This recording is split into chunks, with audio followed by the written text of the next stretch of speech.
सब दूर करो। जत कलेश हम पाबि रहल छी, बुझते छी से अब हर। हे अम्बे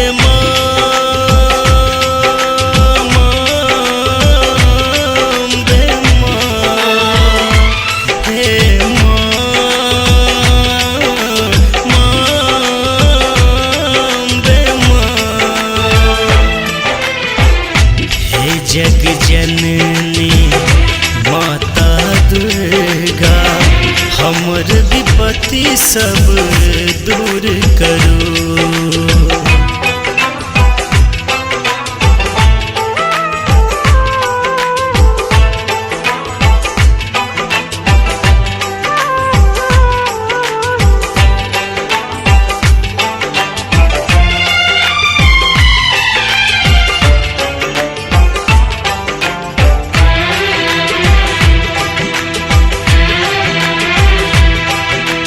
एक भरोसा ओही का हमरा, नहीं उपाय दोसर छै मैया। हम विपत्ति का संग जूझि रहल छी, भवसागर में डूबैया मनैया। एक भरोसा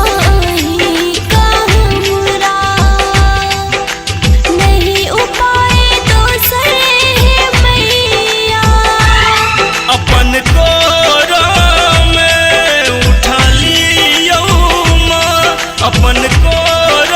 में उठा लियो माँ, हमर माथ पर हाथ धरो।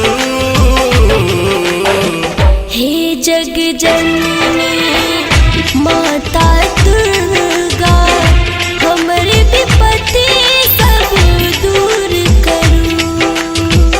जत कलेश हम पाबि रहल छी, बुझते छी से आब हरू। हे अम्बे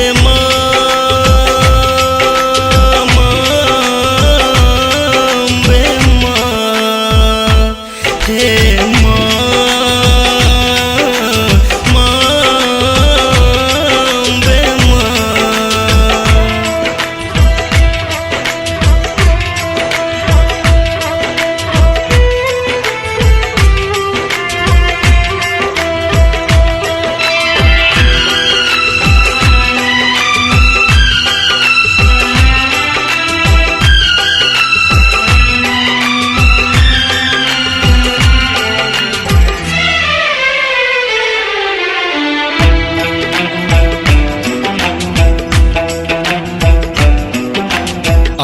निरस जो देव है अम्बे, ककर शरण में हम जेबै।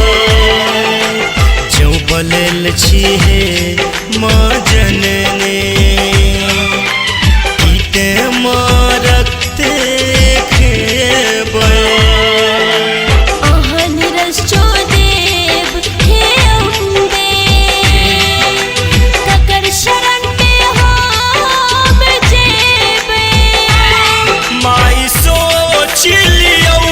निज मन में माँ, माई सोच लियो निज मन में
जेते विकास बैसी धरना